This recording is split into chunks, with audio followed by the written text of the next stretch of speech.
So today I want to talk about my wheel and the Workspace and how I have it set up, and then we'll get started on throwing.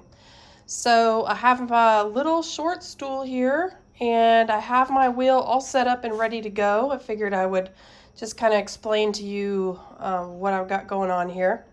So there is a bucket right over here, and I'm going to use that to put my trimming, and if I mess up on anything, I'll throw it in there so I can reuse it.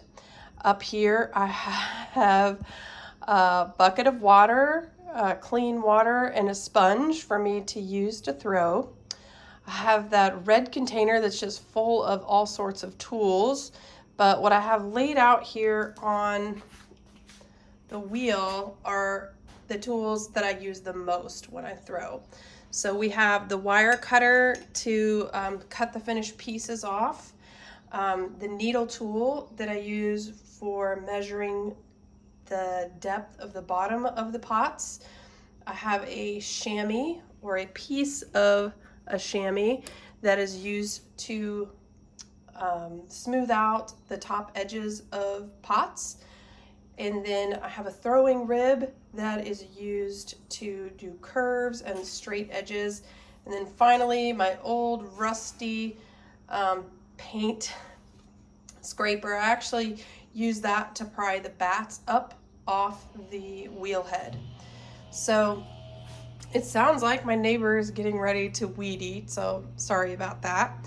I have a stack of bats ready to go. And right here I have wedged a whole bunch of clay that's 1 and 2 pound lumps of clay, as well as a rag. So I always keep like a towel nearby, so that way if somebody calls me in the midst of throwing, I can stop and wipe my hands and answer my phone.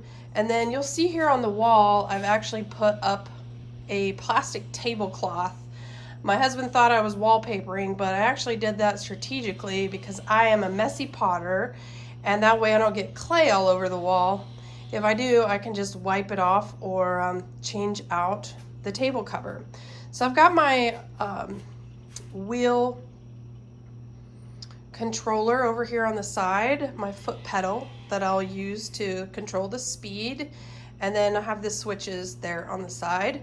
And then no pottery studio is complete without the old dog here right by my side, relaxing. He's not much of a helper, but he likes to hang out while I make pots. But anyway, so that's how I have my wheel area set up today before I get started. I also should mention about safety.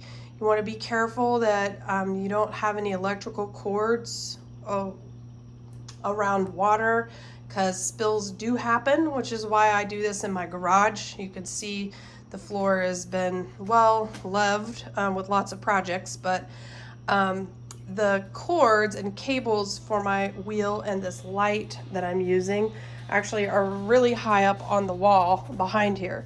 So they're not laying on the floor. In case I spill something, I don't cause any electrical problems. That's the basics of how my wheel is set up.